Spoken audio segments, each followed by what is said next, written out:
దేవుని నామములో కూడి వచ్చిన మీ అందరికీ కూడా శుభములు, వందనాలు తెలియచేస్తూ, వారి దేవుడు మనకిస్తున్న దినాలు, ఆయన మనం ఇస్తున్న వారములు, నెలలను బట్టి నేను దేవుని స్తుతిస్తున్నాను. బయట ప్రపంచంలో అనేక పరిస్థితులు విషమముగా మారుతున్నాయి, ప్రమాదంగా మారాయి. అనేక మంది దినదినముకు ఈ లోకాన్ని విడిచిపెట్టి వెళ్తున్నారు. నిన్న రాత్రి అమెరికా దేశంలో భయంకరమైన బాంబు పేలుడు. ఆయా స్థలాలలో ఉత్కంఠ ఎదురవుతోంది. మన దేశంలో కూడా సేఫ్టీ అనేది లేదు. ఈరోజు ఉన్నవాడే ఉన్నవాడుగా ఉన్నాడు, లేనివాడి దగ్గర దోచుకుంటున్నాడు. ఈరోజు బ్యాంకులు మనకిచ్చే నమ్మకం జీరో స్థాయికి చేరుతుంది. ఈరోజు ఉన్న వాటిని మనుష్యుడు కలిగి ఉంటాడా, దాన్ని స్థిరపరచుకుంటాడా అంటే అది కూడా డౌటే. ఈరోజు కొన్ని రాష్ట్రాలలో రైతులు కలిగి ఉన్న భూములను గవర్నమెంట్ వారు బలవంతంగా వాటిని క్యాన్సిల్ చేస్తున్నారు. ఈ విధంగా ప్రపంచంలో అనేకమైన విషయాలు చోటు చేసుకుంటున్నాయి. యేసు ప్రభు వారు చెప్పారు, అంత్యదినములలో ఇవి జరుగుతాయి, జనం మీదకి జనం వస్తారు. భూకంపాలు మనం చూస్తున్నాం. యేసు ప్రభు వారు చెప్పింది వాస్తవమే. అక్కడక్కడ కరువులు, సమాధానం ఉండదు, ఇవి మనము చూస్తున్నాం. అయితే వీటిని ముందుగానే దేవుడు మనకు ప్రస్తావించాడు కనుక వీటిని మనం జ్ఞాపకం చేసుకోవాలి. ఇంతకీ మనం భూమి మీద ఎందుకు సృష్టించబడ్డాం, దేని కొరకు సృష్టించబడ్డాము అన్నది మనం ఆలోచిస్తే, దేవుని యొక్క వాక్యము, పరిశుద్ధ గ్రంథం ఉద్దేశాన్ని బయలుపరుస్తుంది. Why we created by God, దేవుని ద్వారా మనం ఎందుకు నిర్మించబడ్డాము అన్న ఉద్దేశం బైబిల్ తెలియచేస్తుంది. గనుక ఆ ఉద్దేశంతో లోకంలో మానవుడు బ్రతకగలిగితే వాడు క్షేమముగా ఉంటాడు. లేదు అంటే క్షామము అనేది వెంటాడుతుంది, తెగుళ్ళు వెంటాడుతాయి, డిసాస్టర్స్ వెంటాడుతాయి. ఈరోజు నాశనం అనేది ఈరోజు సర్వలోకం మీదకి రాబోతూ ఉంది. ఎందుకంటే నిర్మించబడిన మానవుడు దేవుని యొక్క ఉద్దేశంలో లేడు. దేవుడు భూమి మీద ఎందుకు నిర్మించాడు అంటే ఆ ఉద్దేశాన్ని ఎరగక మానవుడు సొంత ప్రయోగాలు, సొంత ఆలోచనలు, సొంత మార్గాలు ఎన్నుకుంటున్నాడు. అందువలన దేవుని యొక్క ఉద్దేశము భూమి మీద నిర్మించబడిన మానవుని ద్వారా అవి ఉద్దేశమైనది నెరవేర్చబడకపోవడం వలన దేవుడు సృష్టించిన వాటన్నిటిని కూడా తారుమారు చేసే దినాలలోనికి వచ్చాం. ఆకాశములో నుండి నక్షత్రాలు రాలును, వింతలు. మనం రానున్న దినాల్లో వింతలను మనము చూస్తాము, వింటాము. మానవుని యొక్క జ్ఞానానికి, సైన్స్కి అందలేని వింతలను మనము చూడబోతా ఉన్నాం. ఇవన్నీ కూడా బైబిల్ గ్రంథములో పరిశుద్ధాత్మ దేవుడు ముందుగానే వ్రాయించాడు. కనుక ఈ యొక్క ఉదయకాలము ప్రభువా నన్ను నువ్వు ఎందుకు నిర్మించావు అన్నది మనము గ్రహించగలిగితే నిజంగా దేవుని విషయంలో మనము కొంత జాగ్రత్త పడతాం. అనేక వాక్యాలు మనం వింటున్నాం, అనేక వాక్యాలు చదువుతున్నాం. విన్న వాక్యాలన్నిటినీ కూడా మనం పక్కన పెడుతున్నాం, కానీ దేవుని విషయంలో మాత్రం వీటిని సీరియస్గా మనం తీసుకోలేకపోతున్నాం. ఈ ఉదయ కాలము పరిశుద్ధ గ్రంథములో నుండి సుపరిచితమైనటువంటి భాగములో ఆదికాండము 1వ అధ్యాయం 27వ వచనాన్ని మనం ఒకసారి చూడగలిగితే, దేవుడు తన స్వరూపమందు నరుని సృజించెను, దేవుని స్వరూపమందు వారిని సృజించెను, స్త్రీనిగాను పురుషునిగాను వారిని సృజించెను. చూడండి, ఆ ఒక్క వచనములో దేవుడు ఏం చేశాడు అన్నది చాలా స్పష్టంగా రాయబడింది. దేవుడు తన స్వరూపమందు నరుణ్ణి సృజించాడు, అలాగే స్త్రీని పురుషుణ్ణి కూడా దేవుడు సృజించాడు. చేయటంలో ఉద్దేశం ఏంటి? ఈరోజు మనం వాడుతున్న బ్రాండెడ్ వాచ్లే కానీ, బ్రాండెడ్ పరికరాలే కానీ, డిజైన్ చేయబడిన డివైసెసే కానీ దాని వెనక తయారు చేసేవాడి యొక్క ఉద్దేశం ఉంది. ఒక డిస్క్రిప్షన్లో రాస్తాడు. ఒకప్పుడు మనకు ముళ్ళుతో తిరిగే వాచ్లు ఉండేవి. అది ఓపెన్ చేస్తే లోపల ఒక ఒక ఒక ఒక చక్రానికి మరొక చక్రానికి మధ్య ఒక అనుసంధానం ఉంటుంది. కనుక సుమారు 1, 2, 3, 4, 5 కిందన ఒక చిన్న చక్రం, ఆ చిన్న చక్రాన్ని ఈ పెద్ద చక్రాలన్నీ కూడా తిప్పుతూ ఉంటుంది మిషన్. చాలా అది ప్రాబ్లం వస్తే చాలా సాల్వ్ చేయడం కష్టమే. చూడండి, దాన్ని తయారు చేసినటువంటి ఇంజనీర్ HMT వాచ్ అని ఉండేది ఒకప్పుడు. ఇప్పుడు ఆ మిషన్తో చేయబడినటువంటి ఆ వాచ్లు ఇప్పుడు లక్షలు. నిన్న మొన్న ఎవరో సెలబ్రిటీ 300 కోట్లు పెట్టి ఒక వాచ్ కొన్నాడట. ఆ వాచ్ యొక్క ప్రత్యేకత ఏంటి? ద డిజైనర్ ఉద్దేశం ఏంటి? ద ఇంజనీర్ ఉద్దేశం ఏంటి? ఒక ఉద్దేశంతో ఒక పరికరం నిర్మించబడిన తర్వాత అది నెరవేర్చబడాలని సృష్టించిన లేక నిర్మాణము చేసిన కంపెనీకి కానీ ఆ యొక్క డిజైనర్ లేక ఇంజనీర్ కలిగి ఉంటాడు. అదేవిధంగా దేవుడు మనలను నిర్మించినటువంటి ఉద్దేశం దేవుడు తెలిసిన వాడు గనుక, ప్రభువా నా విషయంలో నీవు నన్ను నిర్మించావు గనుక, నన్ను నిర్మించిన ఉద్దేశం ఎరిగిన వాడు గనుక, భూమి మీద నేను బ్రతికినంత కాలంలో చచ్చిపోయే ముందు నన్ను నీవు నిర్మించిన ఉద్దేశం నేను తెలుసుకోవాలి అని ఏ మనుష్యుడైతే అన్వేషిస్తాడో వాడిని దేవుడు దర్శిస్తాడు. ఏదో బతుకుతున్నాం, ఏదో జీవిస్తున్నాం, ఏదో తింటున్నాము అని నువ్వు అనుకుంటే నీ జీవితంలో ఎప్పుడు కూడా నిన్ను దేవుడు ఎందుకు నిర్మించాడు అనేది ఉద్దేశం నువ్వు తెలుసుకోలేవు. కనుక లోకములో ప్రతి మానవుడు కూడా భగవంతుడా నన్ను నువ్వు ఎందుకు నిర్మించావు అనేటువంటి ఆలోచనతో నువ్వు బ్రతికితే దేవుడు నిన్ను భూలోకములో ఎందుకు నిర్మించి పెట్టాడన్నది నీకు అర్థమవుతుంది.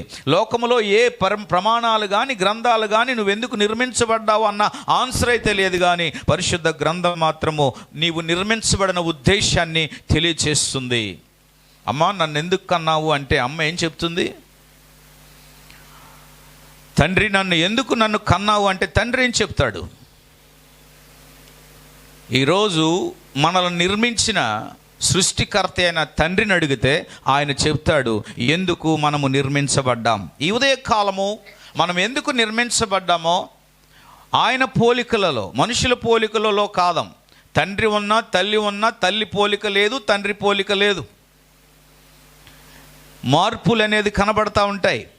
మనము దేవుని పోలికగా సృష్టించబడ్డామని వాక్యము ఒక్క నుంచి చెప్తూ ఉండగా, ప్రభువా నన్ను నీ పోలికగా ఎందుకు సృష్టించావు అన్న ఉద్దేశాన్ని మనం తెలుసుకోవడము అది మన బాధ్యత.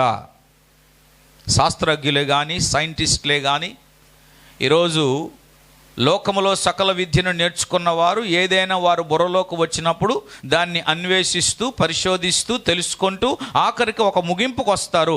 ఎస్, ఈ విషయమును బట్టి ఇది జరిగింది అని తెలుసుకొని వారు ఏం చేస్తారంటే వారు సొంత ఏదైతే వారు పరిశోధించారో వాటిని ఏం చేస్తారు, వారు స్వయంగా వారు పేరు పెట్టి ఒక థీసిస్ రాసి లైబ్రరీకో దేశానికో రాష్ట్రానికో వారు సమర్పిస్తారు. అలాగే దేవుడు నిన్ను నన్ను ఎందుకు నిర్మించాడా అన్నది ఉద్దేశాలు ఈ బైబిల్ గ్రంథంలో రాసిపెట్టాడు. అది మనం తెలుసుకుంటే మన ద్వారా దేవుడు మహింపరచబడతాడు. చాలామంది తల పట్టుకొని నేను ఎందుకు పుట్టానా, నేను ఎందుకు బ్రతుకుతున్నానా, ఎప్పుడు చచ్చిపోతాననే ఆలోచనతో ఉన్నారు. కానీ దేవుని యొక్క ఉద్దేశం ఎరగడం చాలా అద్భుతం. దేవుని యొక్క ఉద్దేశాన్ని మనం తెలుసుకోవాలి. ఈరోజు నేను క్లుప్తంగా ఎందుకు దేవుడు మనలను నిర్మించాడు అనేటువంటి ఉద్దేశాలను మీకు నేను తెలియచేయాలని ఆశపడుతున్నాను. ఏంటి, దేవుడు అంత మంచి ఉద్దేశాన్ని కలిగి ఉన్నాడా? అయితే ఆ ఉద్దేశం నేను ఎలా తెలుసుకుంటాను? నా నా నా నా తండ్రి నా విషయంలో ఏం ఆలోచిస్తున్నాడు? నా తండ్రి నా తమ్ముడి విషయంలో, నా చెల్లి విషయంలో ఏం ఆలోచిస్తున్నాడు? ఈరోజు ఎంతమంది పిల్లలు తల్లిదండ్రుల యొక్క మనసులో, వారి యొక్క హృదయాలలో బిడ్డల ఎడల వారు కలిగి ఉన్న ఉద్దేశాలు ఎంతమంది తెలుసుకోగలుగుతున్నారు? It's a very impossible. ఈ దినాలలో తండ్రి మనసులో ఏముందో, తల్లి మనసులో ఏముందో పిల్లలు తెలుసుకోలేకపోతున్నారు. ఆ అవకాశం కూడా వారు ఉపయోగించుకోలేకపోతున్నారు. అందువలన తండ్రి తల్లి కలిగి ఉన్న ఉద్దేశాలు తెలుసుకోలేక వారి జీవితంలో మంచి కుమారుడిగా కుమార్తెగా ఉండటం ఫెయిల్ అయి వారి సొంత ఆలోచనలు సబుద్ధిని ఆధారం చేసుకొని వారు సొంత బుద్ధి పోతూ సమస్యల మీద సమస్యలు తెచ్చుకుంటూ బ్రతుకుతున్న వైనం ఈరోజు అనేక కుటుంబాల్లో ఉంది. అయ్యో నా మాట నేను వినలేదే, నా తల్లి చెప్పిన మాట నేను వినలేదే అని ఈరోజు చాలామంది వేదన పడిన వారు లేకపోలేదో. అందుకే దేవుడు మన ఎడల కలిగిన ఉద్దేశాలను మనం తెలుసుకోవడం చాలా అవసరం. తొందరపడకూడదు. సహనం దేవుని దృష్టిలో దేవుని చిత్తం, ఉరిమి కలిగి ఉండడం దేవుని దృష్టిలో దేవుని చిత్తం చేయడం, ఎవరు ఏ పరిస్థితులు వచ్చినా దాని విషయంలో తట్టుకోవడం అది దేవుని చిత్తం. ఎందుకంటే దేవుడు మనలను ఆయన స్వరూపమున నిర్మించాడు కదా. వాక్యంలోనికి వెళ్దాం. ఈ వాక్యమును ధ్యానించటం వలన మన యొక్క ఆలోచనలు, మన ఆత్మీయ జ్ఞానం దేవుడు తెరవాలి. మీరు ఎప్పుడు కూడా దేవుడు దీవిస్తాడు, ఆశీర్వదిస్తాడు, ఈ ఆశీర్వాదాల కొరకే దేవుని వాక్యాన్ని వినటానికి ఇష్టపడతా ఉంటాం. కానీ సత్యం ఏంటంటే దేవుడు ఎందుకు ఇది చేశాడు, ఎందుకు అది చేశాడు తెలుసుకోగలిగితే నువ్వు దేవునికి ఇంకా సమీపంగా ఉంటావు. ఇదే దేవుని వాక్యం బోధిస్తుంది. ప్రియులారా, దేవుని యొక్క ఉద్దేశంలో నేను ఎందుకు నిర్మించబడ్డాను, నేను నిర్మించబడిన ఉద్దేశము, దేవుని యొక్క ఉద్దేశం ఏమైనది? ఒకరు ఒకలాగా నిర్మించబడ్డారు, వారికున్న బ్యూటీ నాకు లేదు. వారు అలాగ నిర్మించబడ్డారు, వారిలో ఉన్న సౌందర్యం నాలో లేదు. నేను అందహీనుడిగా ఉన్నాను, అందహీనురాలుగా ఉన్నాను. కొంతమంది అనుకుంటారు ఏంటంటే చూపుతో బ్రతుకుతున్నారు, నేను చూపు లేకుండా బ్రతుకుతున్నాను.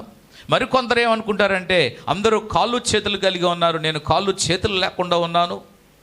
ఈరోజు ఒకరితో ఒకరు కంపారిజన్ చేసుకుంటూ, ఒకరితో ఒకరు పోల్చుకుంటూ వారి యొక్క జీవిత భవిష్యత్తును లేక జీవన శైలిని వారు అనుభవిస్తూ విచారముతోనూ దుఃఖములతో బ్రతుకుతున్న వైనం ఈరోజు మనం చూస్తున్నాం. ఎందుకు దేవుడు మనుష్యులను భూమి మీద ఇట్టి రీతిగా నిర్మించాడో వాక్యం చెప్తుంది. తన పోలికగానే, తన స్వరూపముగానే, తన పోలికగా నిర్మించిన దేవుడు. ఈ సత్యాన్ని ఈరోజు మనం నేర్చుకుంటే దేవుడు తప్పనిసరిగా మనకున్నటువంటి కొన్ని ప్రశ్నలు కానీ, అజ్ఞానములో ఉన్న పరిస్థితులు కానీ, వాటన్నిటి నుండి కూడా మనం విడుదల పొందుతాం. వాళ్ళేమో అది కలిగి ఉన్నారు, మేము ఇది కలిగి ఉన్నాము, తారతమ్యము, విభేదాలు.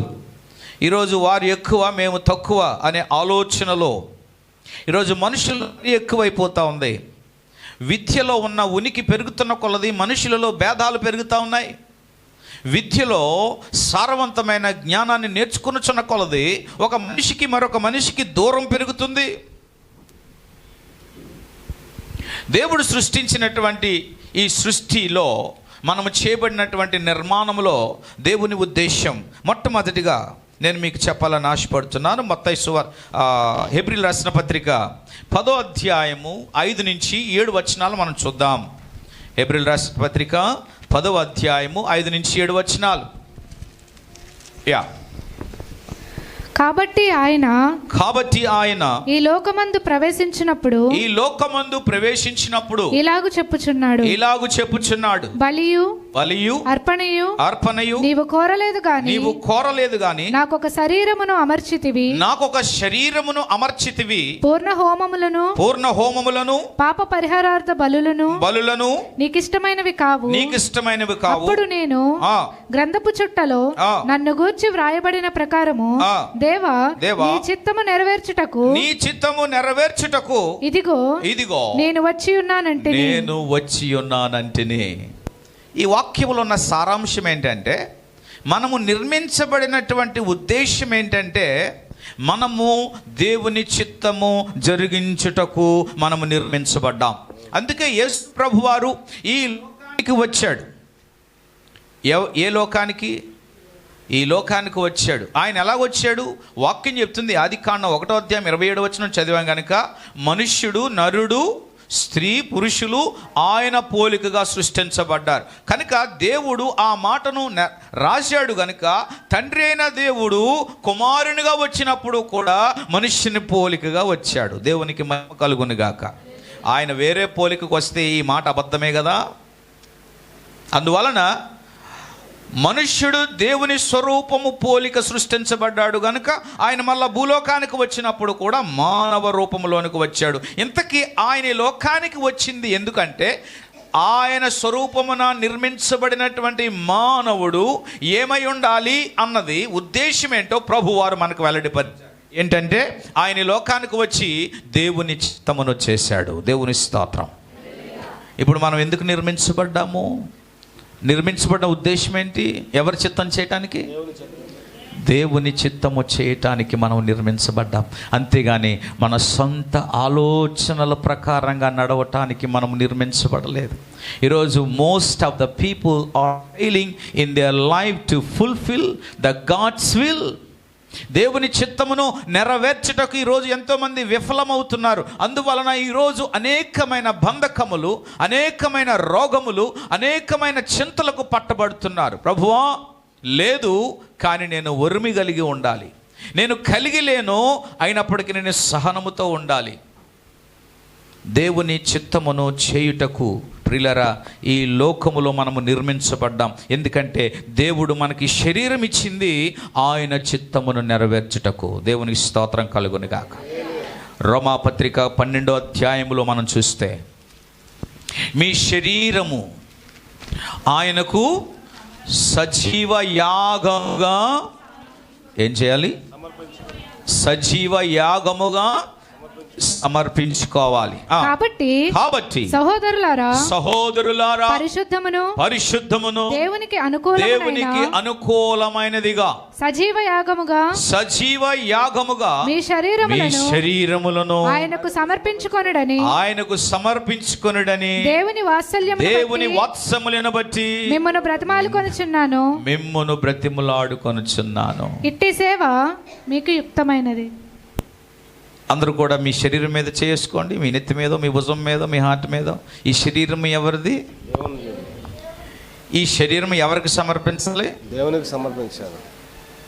దేవునికి మీరు శరీరాన్ని సమర్పిస్తే ఈ శరీరం ఏ టైంలో ఉంటే, ఏ టైంలో ఉండమంటే ఏ టైంలో ఉండాలి?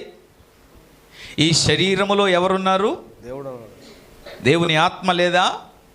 ఈ ఆత్మ నీ శరీరాన్ని తీసుకొని రావాలి. Your spirit should push. అంతేగాని శరీరము ఆత్మను పుష్ చేయడం కాదు. Your spirit should push your body.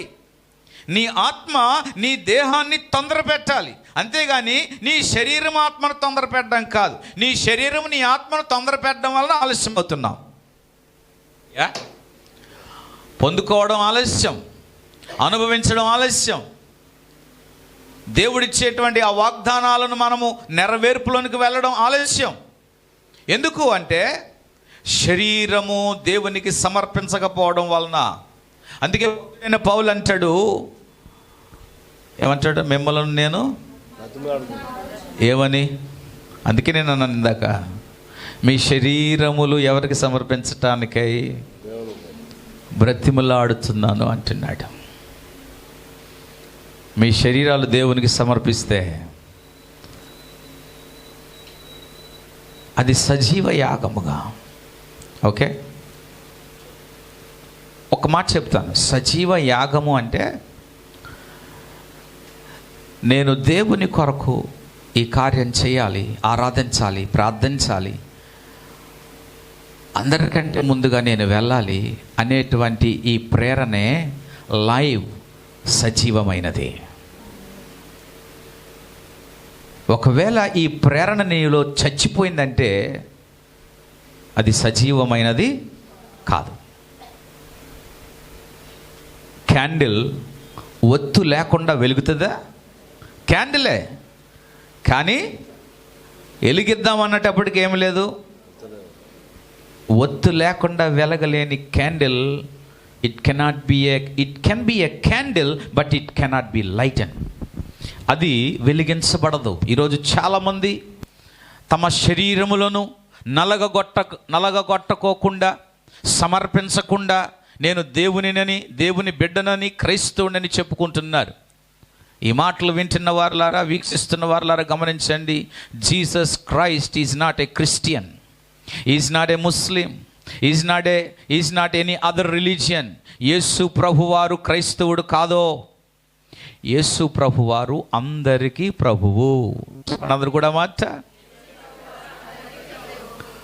అందరికీ అంటే లోకములో ఉన్న వారందరికీ ప్రభువే, క్రైస్తవులకు మాత్రమే కాదు, లోకములో ఉన్న సకల మనుష్యులకు ఆయన ప్రభువై ఉన్నాడు. కనుక ఆ ప్రభువుని మనము వెంబడించాలి, వెంబడించేవారు కావాలి. క్రైస్తవులే క్రీస్తుని వెంబడిస్తారా? వారి కొరకే ప్రభు వచ్చాడా? బైబిల్ అలాగ చెప్పటం లేదే, నా బైబిల్ అలా బోధించటం లేదే. Christ is not a Christian, Christ is a son of God. యేసు ప్రభు వారు దైవ కుమారుడు. ఆయన ఈ లోకానికి తండ్రి చిత్తము చేయటానికి వచ్చాడు, అందుకే ఆయన పంపబడ్డాడు. ఈరోజు నీవు నేను ఆయన ద్వారా, ఆయన పోలికగా నిర్మించబడగలిగిన ఉద్దేశం ఏంటంటే, భూమి మీద నువ్వు జీవించినంత కాలము నీవు ఆయన చిత్తమును చేయుటకే నీవు నిర్మించబడ్డావు. అదే దేవుని దృష్టిలో నీ విషయంలో దేవుని చిత్తమై ఉన్నది. You need to do God's will rather than your own will. ఈరోజు మనుషులు ఎందుకు అకాలంలో చనిపోతున్నారు? ఎందుకు కుదరని రోగాలు? ఎందుకు వ్యాధుల చేత పట్టబడుతున్నారు? ఎందుకు మనుష్యుడు తన శరీరాన్ని మోసపరుచుకుంటూ విషపూరితమైనటువంటి వాటన్నిటిని కూడా అలవాటు చేసుకుంటున్నాడు? బికాస్ ఎందుకు అంటే, నీవు నిర్మించబడిన ఉద్దేశము నువ్వు ఎరగక ఉన్నావు గనుక నీ శరీరము అపవాది నాశనము చేస్తున్నాడు. అందువలన దేవుని బిడ్డలు మన శరీరమును ఆయనకు సజీవ యాగముగా సమర్పించాలి. మోకాళ్ళతో రెండు చేతులు జోడిస్తూ, చేతులు పైకెత్తుతూ, నిలబడుతూ, చేతులు పైకెత్తుటకును, ప్రియులారా, నీ శరీరము తో దేవునిని మహిమపరచుటకును, నీ నాలుకతో, నీ హృదయముతో, నీ గొంతుకుతో దేవునికి పాడుటకును నీ శరీరము దేవునికి సమర్పించాలి. చప్పట్లు కొడితే నీ గాజులు ఎక్కడ పగిలిపోతాయేమో అని, ఆరాధన చేస్తే నువ్వు పెట్టుకున్న కనకంబరాలు ఎక్కడ పడాలిపోతాయేమో అని, ఈరోజు సచ్చిన ఏమండి సున్నం కొట్టిన సమాధిలాగా ప్రభు సన్నిధిలో చప్పట్లు కొట్టకుండా, హల్లెలూయా ప్రార్థన ఏకీభవించేవారితో చెయ్యకుండా ఇలాగా నీవు ఉంటే నీవు నిజమైన సజీవమైన యాగంగా దేవునికి సమర్పించుకుంటున్నావా? When you commit your body as a living sacrifice and you will be submit to God and God will mold. ఒక కసాయివాడి దగ్గర ఒక గొర్రె తనకు తాను ఏ విధంగా మౌనంగా ఉంటుందో, కసాయివాడు కత్తి వేసినా మాట్లాడదు, కసాయివాడు దాన్ని ముక్కలు ముక్కలుగా కొట్టినా, చర్మం ఒలిచినా అది మాట్లాడదు. Because the sheep was completely committed to her master. మనము దేవునికి సజీవ యాగముగా సమర్పించుకోవాలి. నువ్వు సమర్పించుకుంటే దేవుడు నిన్ను రుచికరమైన రొట్టెగా మారుస్తాడు, అందరికీ ఆనందకరంగా మారుస్తాడు, అందరికీ ఇష్టమైనట్టుగా మారుస్తాడు. నీవు కొందరికి ఇష్టంగాను మరికొందరికి ఇష్టం కానిగా ఒకవేళ ఉంటే నీ యొక్క శరీరము దేవునికి సమర్పించుకోలేదని అర్థం. When you commit your body as a living sacrifice, నా దేవుడు నిన్ను బట్టి మహిమపరచబడతాడు. నీకు ఒక ప్రత్యేకత సమాజములో, ఒక ఐడెంటిటీ నీ సంఘములో దేవుడు గుర్తింపజేస్తాడు. బికాజ్ నీవు దేవునికి సజీవ యాగముగా సమర్పించుకున్నావు గనుక ఆ హోమము, ఆ సువాసన దేవునికి ఇష్టమైనప్పుడు అందరికీ కూడా దానికి ఇష్టమైనట్టుగా దేవుడు చేసేస్తాడు. ఇది దాని యొక్క ఉద్దేశం. కనుక నన్ను దేవుడు నిర్మించిన ఉద్దేశం ఏంటంటే, యాకోబు పత్రిక 4వ అధ్యాయం 13-15 వచనాలు చూడండి. James chapter 4:13-15. యాకోబు పత్రిక 4వ అధ్యాయం 13-15 వచనాలు. నేనైనను రేపైనను ఒకానొక పట్టణమునకు పోయి అక్కడ ఒక సంవత్సరం ఉండి వ్యాపారము చేసి లాభము సంపాదింతుము రండి అని చెప్పుకొనుచున్న వారు లారా, రేపు మీకు ఏమి సంభవించునో మీకు తెలియదు గనుక మీ జీవనమే పాటిది. మీరు కొంతసేపు కనబడి అంతలో మాయమైపోయే ఆవిరి వంటి వారు. You understand what is the life of humanity? మానవుని యొక్క శరీరము, మానవుని యొక్క జీవితం ఎలాంటిదో రేపైనను, నేడైనను, రేపైనను. ఓకే, పర్వాలేదులే. ఈరోజు దేవునికి ఇవ్వాల్సిన ప్రాధాన్యత దేవుడిచ్చిన ఉద్యోగాలకి, వ్యాపారాలకు ఇస్తూ ఉన్నారు. ఇక్కడ నష్టపోయినా పర్వాలేదు, కానీ నా లాభం నష్టపోకూడదనే ఆలోచనతో పరుగులెత్తుతున్న వారులారా, రేపు మీకు ఏమి సంభవించినో యు డు నాట్ నో. కనుక మీ జీవనం ఏపాటిది, మీరు సంపాదించింది ఎక్కడికి అవుతుంది, ఎక్కడికి వెళ్తుంది. కనుక దేవుడు నన్ను నిర్మించిన ఉద్దేశం ఏంటంటే దేవుని చిత్తం చేయటానికి. ఎంతమంది గ్రహించగలుగుతున్నారు ఈ మాట? దేవా, నేను బ్రతుకుతుంది నా కోసం కాదు, నా ఇంట్లో ఉన్న వారి కోసం కాదు, నా తల్లి కోసం కాదు, నా కుటుంబం కోసం కాదు, నీ చిత్తము చేయటానికి. వినండి, దేవుని చిత్తం చేయటానికి నిన్ను నువ్వు సమర్పించుకోగలిగితే, నీకు ఇల్లు లేకపోయినా దేవుని చిత్తం చేయటానికి నువ్వు సమర్పించుకోగలిగితే, నీకు ఏది రాకపోయినా నీవు సహనము కలిగి ఉండగలిగితే, నీకు కావాల్సింది నీకు దొరకకపోయినా ఇంకా నీవు ఉరిమి కలిగి ఉండగలిగితే, నీ అయిన వారు దూరముగా ఉన్నా నువ్వు సహనము కలిగి బ్రతకగలిగితే, అదే భూమి మీద దేవుని చిత్తాన్ని నువ్వు చేస్తున్నావు. ఈరోజు దేవుని చిత్తాన్ని అనేక మంది చేయక ప్రియులారా దేవుని చిత్తానికి విరోధంగా పోతున్నారు. రెండవది, నన్ను దేవుడు నిర్మించిన ఉద్దేశములో రెండవది ఏంటంటే, నేను దేవుని మాట వినాలి, లోబడాలి. చెప్పండి అందరూ కదా మాట. ఎంతమంది తల్లిదండ్రుల మాట వింటున్నారు? నీ కుమార్తె కానీ, నీ కుమారుడు కానీ నీ మాట కానీ వినకుండా ఉంటే, తండ్రిగా తల్లిగా నువ్వు సహించగలుగుతావా? ఏదైనప్పటికీ వారు నా మాట వినాలని తండ్రి శాసిస్తాడు. తండ్రి యొక్క మాట ఒక శాసనం. అందుకే వాక్యం చెప్తుంది, నీ తల్లి ఉపదేశము నువ్వు వినాలి, నీ తండ్రి యొక్క శిక్షను తృణీకరించొద్దు. You have to accept. దేవుని మాటలు వినాలి. దేవుని ప్రజలైన ఇశ్రాయేలీయులు దేవుని మాట వినాలి. అందుకే నేను మీ మీద ప్రత్యేకమైన దృష్టి పెట్టాను. కీర్తనల గ్రంథం 40వ అధ్యాయం 6వ వచనం ఒకసారి చదువుదాం. కీర్తనల గ్రంథము 40వ అధ్యాయం 6వ వచనం. బలులైనను నైవేద్యములైనను నీవు కోరుటలేదు, నీవు నాకు చెవులు నిర్మించి ఉన్నావు. దహన బలులైనను పాప పరిహార్థ బలులైనను నీవు తెమ్మనలేదు. ఇక్కడ గమనించాలి, నీవు నాకు చెవులు నిర్మించి ఉన్నావంటే దేనికి చెవులు? ఎవరి మాటలు వినడానికి. ఇప్పుడు మన చెవులు ఎవరి మాట వింటున్నాయి? ఒకప్పుడు ఎఫ్ఎం రేడియో ఉండేది, ఎక్కడ చూసినా ఎఫ్ఎం రేడియో వినేవారు అందరూ కూడా.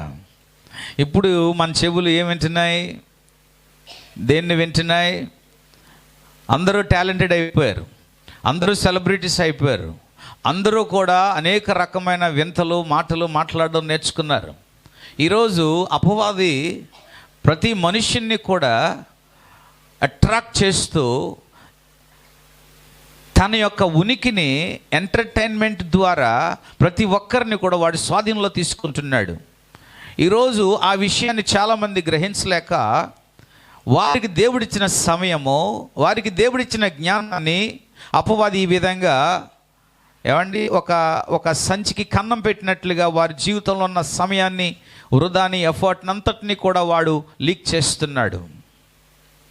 ఈరోజు మన చెవులు దేవుని ద్వారా నిర్మించబడ్డాయి. ఈ మాట వింటున్న వాళ్ళారా జాగ్రత్తగా వినండి, చూడండి. నీ చెవులు దేవుని చేత నిర్మించబడ్డాయి. నీ చెవులకు ఎక్స్ట్రా కన్నాలు పెట్టుకోవడానికి కాదు దేవుడు నిర్మించింది. ఒకవేళ నీ చెవులకి ఎక్స్ట్రా కన్నం ఉంటే ఆయనే పెద్ద కన్నం పెట్టి పంపించేసినావు. కానీ నేటి దినాల్లో దేవుడు నిర్మించిన ఈ చెవులు దేవుని మాట వినకుండా అపవాది యొక్క మాటలు వినుట ద్వారా బోల్డ్ కన్నాలు వస్తున్నాయి, బోల్డ్ రంధ్రాలు పెట్టుకుంటున్నారు. ఇక్కడి నుంచి ఇక్కడ దాకా రంధ్రాలే, తెగ పొడి చేసుకుంటున్నారు రంధ్రాలు. దేనికి ఉపయోగం? ఎవరికి చూపించుకోవడానికి నీ యొక్క చెవి. నోట్లో మంచి మాట లేదు కానీ నీ చెవి కన్నాలు పెట్టుకోవడం వలన ప్రయోజనం ఏనుందా? ఈ చెవులు దేవుడు నీకు ఇచ్చినది దేవుని మాట వినడానికి, కానీ దేవుని మాట వినకుండా ఆ కన్నాలు మూసేసి నీవు ఎక్స్ట్రా కన్నాలు పెట్టి అపవాది మాటను వినగలిగితే లోకములో నిన్ను అపవాది అనేక రకాలుగా తిప్పుకుంటాడు. ఈరోజు సంతలో కూడా చాలా రింగులు అమ్ముతున్నారు. ఈరోజు ఆన్లైన్లో కూడా బోల్డ్ రింగులే. మా కూతురండి కన్నం ఉండాలండి. ఎవడు చెప్పాడు నీకు కన్నం ఉండాలని? నీకు దేవుడు నీకు నిర్మించినప్పుడు ఈ కన్నాలు నువ్వు పెట్టుకోమని నీకు చెప్పాడా దేవుడు? ఎవడైనాను క్రీస్తు యేసునందు ఉన్న ఎడల వాడు నూతన సృష్టి. అంటే ఒకప్పుడు నువ్వు పాత జీవితంలో లోకంలో ఉన్నప్పుడు ఎన్నో కన్నాలు పెట్టుకున్నావు. దేవుడు వాటి అన్నిటినీ కూడా వాక్యం ద్వారా నీకు దేవుడిచ్చిన క్షమాపణ ద్వారా కన్నాలన్నీ దేవుడు పూర్తి చేసిన తర్వాత మళ్ళా దేవునిలోనికి వచ్చి మళ్ళీ ఎక్స్ట్రా కన్నాలు పెట్టుకొని అపవాది మాట నువ్వు వింటూ లోకములో నీ విధంగా ఉండాలి అని నిన్ను నీవు అలంకరించుకొని దేవుని మాటను నువ్వు వెనక తిరిగితే దేవుని దృష్టిలో నువ్వు నిర్మించబడిన ఉద్దేశం నువ్వు చేస్తున్నావా? వాక్యము వాస్తవంగా ఇలాగే మాట్లాడుతుంది. ఈ వాక్యాన్ని పక్కన పెట్టి ఉన్నది ఉన్నట్లుగా మాట్లాడకుండా మనుషులను సంతోషింపచేసే మాటలు మాట్లాడేవారి యొక్క మాట అబద్ధపు బోధలు.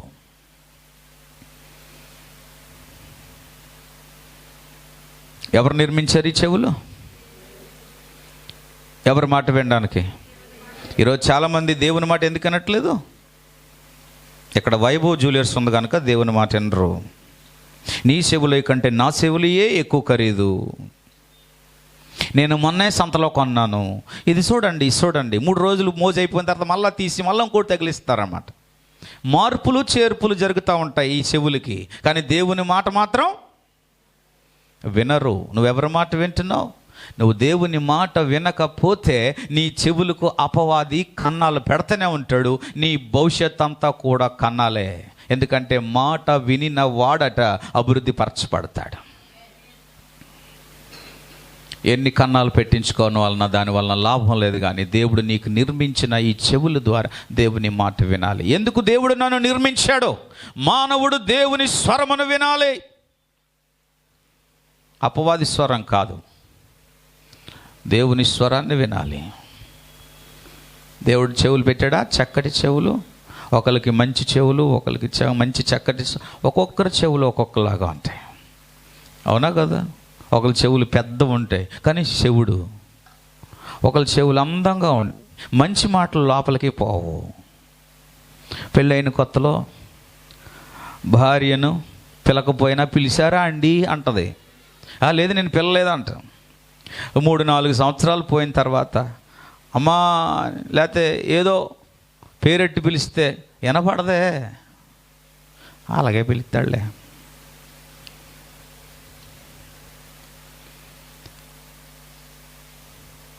కొన్నిసార్లు భార్య మాట వినబడదు.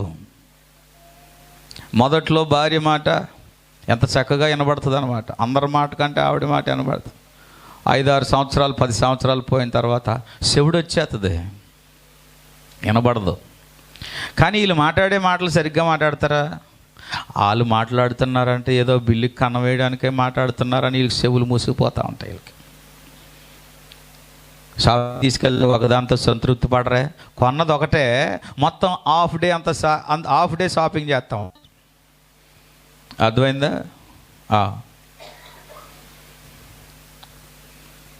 దేవుని మాటలు బలులను నైవేద్యం అర్పించిన వాటికంటే దేవుడు అంటున్నాడు, నేను బలులు కోరట్లేదు, నైవేద్యాలు కోరట్లేదు, దహన బలులు కోరట్లేదు, నా మాట మీరు వినాలి. అంతేనమ్మా చెండమ్మ గారు? ఇంట్లో కుమారులు దేవుని మాట వింటూ తల్లిదండ్రుల మాట వింటే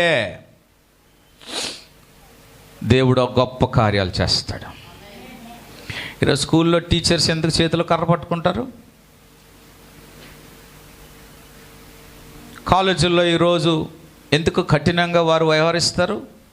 because they don't listen, they don't want to listen. Instruct చేసేవారి మాటలు వినరు, ఖండించేవారి మాటలు వినరు, గద్దించేవారి మాటలు వారికి ఇష్టపడవు, బోధించేవారి మాటలు ఇష్టపడవు. వారిని షేప్ చేయాలని, క్రమపరచాలని, క్రమశిక్షణలో నడిపించాలని ఆలోచించే ఆ ప్రతి ఒక్కరి యొక్క మాటలు ఈరోజు మనుషులు వినరు. బాబోయ్, ఏమంటారంటే ఏదో సోచ్ చెప్తాడులే, దే డోంట్ కేర్. వారు వినరు. చెవులు ఉంటాయి కానీ వినరు. ఏమింటారంటే అపవిత్రమైనవి, ఏమింటారంటే గాసిప్, ఏమింటారంటే కొండెములు, ఏమింటారంటే చెప్పుడు మాటలు, ఏమింటారంటే పనికిమాలినవి, ఏమింటారంటే వారి దేహమును, ఆత్మను, ప్రాణమును పాడు చేసే వాటిని. దేవుడు అంటున్నాడు, నేను నైవేద్యములను కానీ, బలులను కానీ, అర్పణలు కానీ నేనేం చేయట్లేదు, ఆశించట్లేదు. కానీ దేవుడు అంటున్నాడు, నేను చెవులు నిర్మించాను కనుక ఆ మాటలు వినటానికి నువ్వు దేవుని మాట విని లోబడితే అదే బలి ఇచ్చుటలో సమానమని దేవుని వాక్యం చెప్తుంది. హల్లెలూయా. బలుల కంటే the obedience is better than sacrifice. నువ్వు బలిని అర్పించేదానికంటే నువ్వు విని లోబడితేనే అది బలియాగము. ఈరోజు ఎంతమంది బలి అర్పిస్తున్నారు దేవునికి?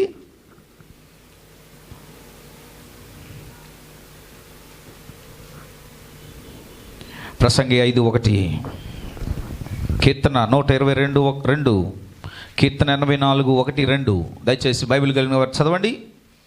ప్రసంగి 5:1, కీర్తన 122:2, కీర్తన 84:1-2. yes. నీవు దేవుని మందిరమునకు పోవునప్పుడు నీ ప్రవర్తన జాగ్రత్తగా చూచుకొనుము. వింటున్నారామా? నీ ప్రవర్తన జాగ్రత్తగా చూచుకొనుము. బుద్ధిహీనులు అర్పించినట్లుగా బలి అర్పించుట కంటే సమీపించి ఆలకించుట శ్రేష్టము. సమీపించి ఆలకించుట శ్రేష్టము. అందరూ చెప్పండి ఆ మాట, సమీపించి ఆలకించుట శ్రేష్టము. ఆ మాట నాకు కావాలి మరొకసారి. సమీపించి ఆలకించుట శ్రేష్టము.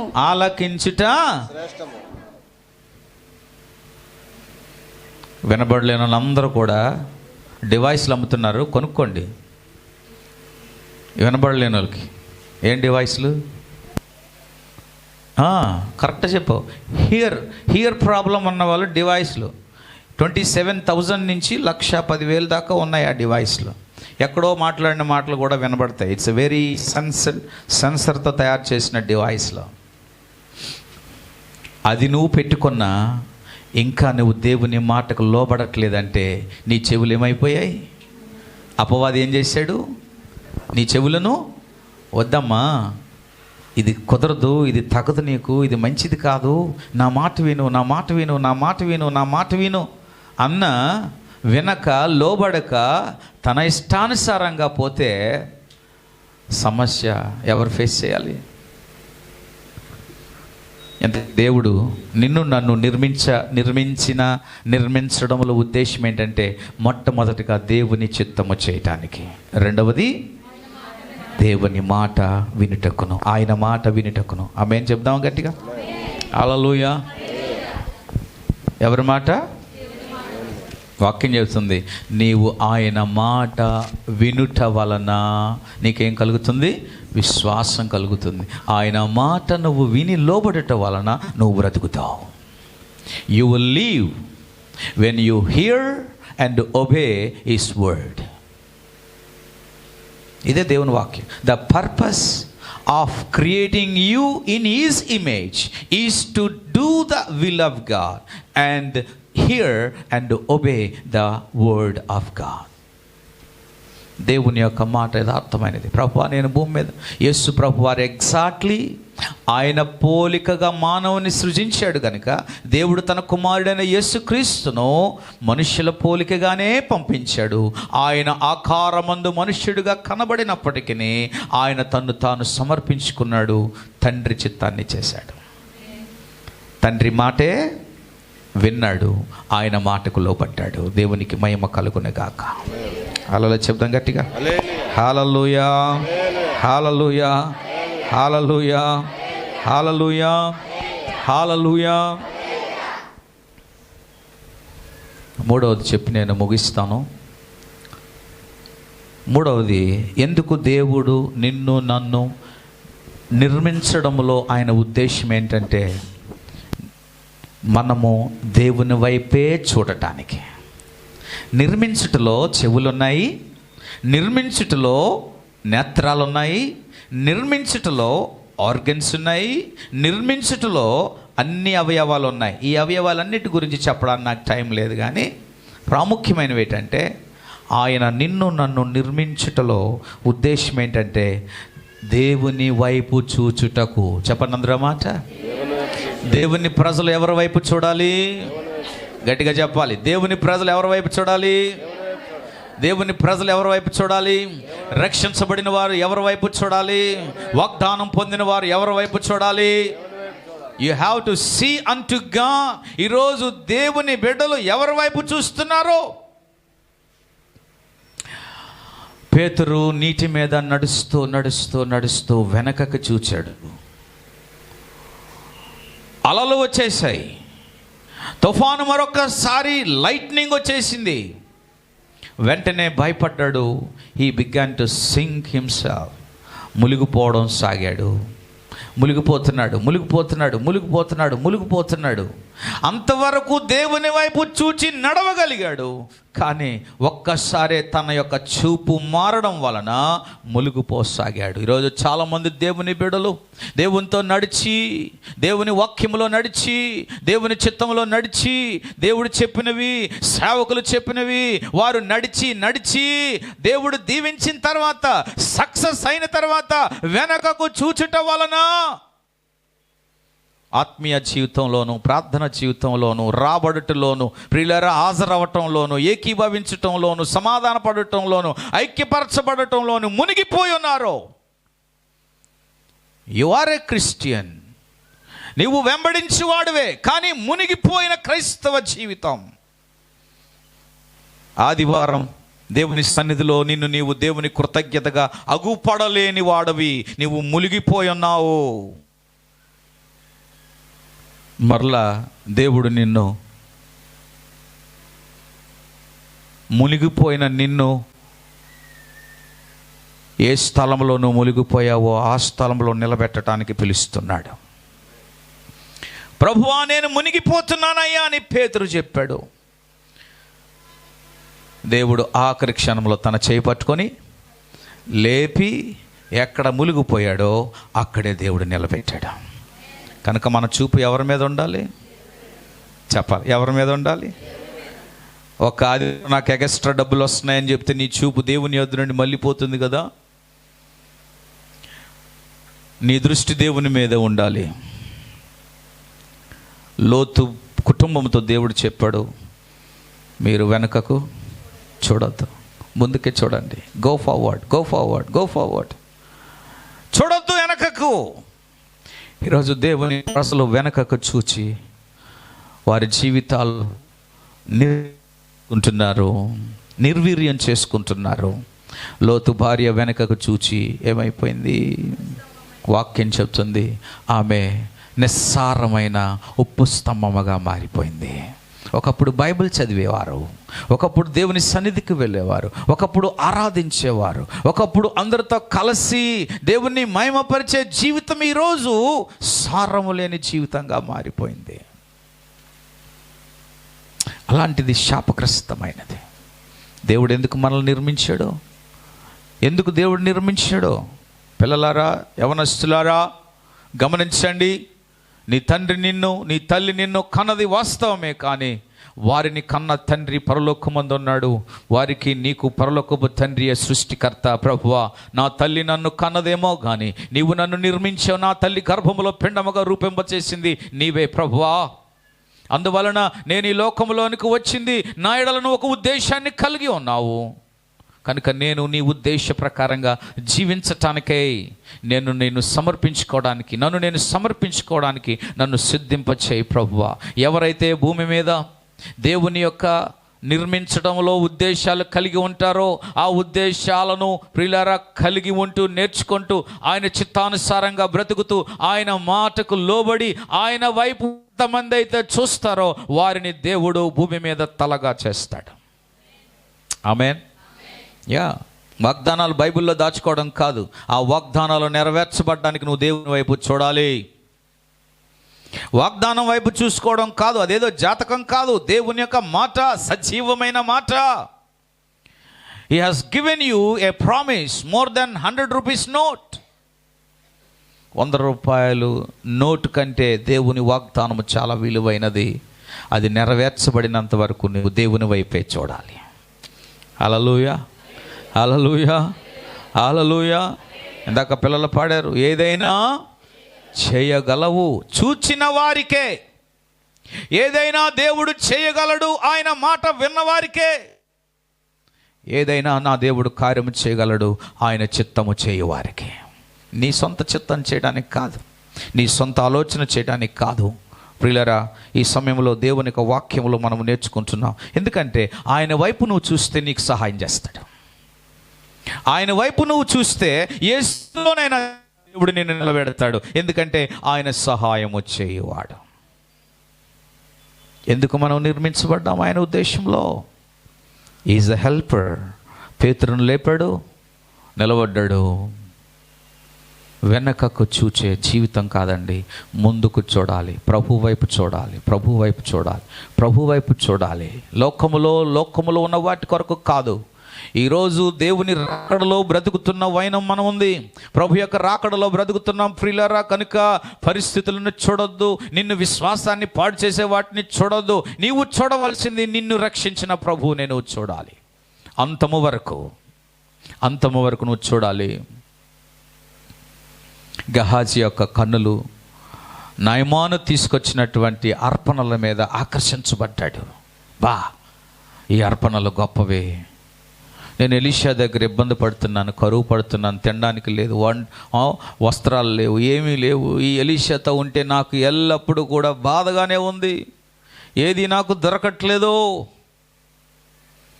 యేసు ప్రభువారు తండ్రి పంపాడు కనుక మరణం పొందినంత వరకు కూడా ఆయన సహించాడు. అది దేవుని చిత్తం. నీకు డబ్బులు ఉండట్లేదా? ఓపిక పట్టు. నువ్వు అనుకున్న కార్యాలు ఇంకా జాప్యంగా ఉన్నాయా? ఓపిక పట్టు. నువ్వు ప్రార్థిస్తున్న వాటిని ఇంకా నువ్వు పొందకుండా ఉన్నావా? ఓపిక పట్టు. నీవు దేవుని దగ్గర అడిగింది నువ్వు దేవుని ఇంకా నువ్వు పొందకుండా ఉన్నావా? కనిపెట్టు. Look unto him. ఆయన చూడు. నా దేవుడు నమ్మదగిన వాడు, ఆయన సిగ్గుపరచువాడు కాదు. హల్లెలూయా, హల్లెలూయా. మనం ఎవరి వైపు చూస్తున్నాం? వాక్యం చెప్తుంది, కొండల తట్టు నా కన్నులు ఎత్తుచున్నాను. ఈరోజు కొండలాంటి మనుషుల వైపు మనం చూస్తున్నాం. వాళ్ళు చేస్తారండి, వీళ్ళు చేస్తారండి, బంధువులు ఉన్నారండి, రక్త సంబంధులు ఉన్నారండి, వాళ్ళు ఎలాగండి. కొంతమంది చూడండి, కొన్ని ఫంక్షన్లోను, కొంతమంది కొన్ని కార్యాల్లో పాల్గొన్నప్పుడు వాళ్ళ ఫ్యామిలీ వారి యొక్క కుటుంబ సభ్యుల కోసం డబ్బా కొడతా ఉంటారు. వీళ్ళకి అత్యవసరం వచ్చినప్పుడు ఆ డబ్బాలు కొట్టే వాళ్ళు ఎవ్వరు సహాయము చేస్తారా? చేయరు. మా ఓడండి, మా పాప అండి, ఈ పాప అండి, అదండి, ఇదండి. Waste. Don't talk about all these things. నీకు సహాయము చేయగలిగిన వాడు దేవుడే. హల్లెలూయా, హల్లెలూయా, హల్లెలూయా. మనం ఏం చేయాలి? ఆయన చిత్తం, ఆయన మాట, ఆయన వైపు ఎలా చూడాలి? ఆయన మాట వైపు. ఎందుకంటే దేవుని వైపు చూచువాడు. కీర్తన 121 1-2 వచనాలు చదువుదాం. కొండల తట్టు, అదే చెప్పాం. కొండల తట్టు నా కన్నులు ఎత్తుచున్నాను, నాకు సహాయం ఎక్కడి నుండి వచ్చును? యెహోవా వలనే. ఈ మాట అంటాడు, యెహోవా వలనే. అందరూ చెప్పండి ఈ మాట, అందరు గట్టిగా చెప్పండి. యెహోవా వలననే నాకు సహాయం కలుగును. ఆ మాట నువ్వు అంటే సైతానుగాడు కింద మీద గింజిపోయి ఫిట్స్ వచ్చేది దాడికి. ఎవరి వలన సహాయం? యెహోవా వలన సహాయం అంటే ఆడికి ఇంకా బీపీ వచ్చేది. యెహోవా వలననే నాకు సహాయం. అందుకే మనం ఆయన వైపే చూడాలి. ప్రభువా, మనుషుల వైపు చూస్తున్నాను, దొరకట్లేదు, వాళ్ళు ఇస్తారా, వీళ్ళు ఇస్తారా, ఎక్కడి నుండి వస్తుంది? అందుకే మనుషుల వైపు కానీ, మనుషుల వైపు చేయి చాచడం కానీ, మనుషుల దగ్గర ఎక్స్పెక్టింగ్ నో. దేవుని దగ్గర అడుగు, ప్రార్థన చేసి అడుగు, దేవుణ్ణి అడుగు. ఈ మాట నేను మళ్ళీ రిపీటెడ్గా చెప్తున్నాను. ఆస్ట్ గాడ్, ఆస్ట్ గాడ్. వాక్యం చెప్తుంది, అడుగుడి మీకు ఇయ్యబడును. దేవుని వైపు చూచుచు, ఆయన మాటకు లోబడుచు, ఆయన చేసేవారు ఎవరైనా సరే దేవునిని అడిగితే నా దేవుడు చేయవాడు. ఆమేన్ చెప్దాం గట్టిగా. హల్లెలూయా, హల్లెలూయా. తలలు వంచండి, ప్రార్థన చేద్దాం.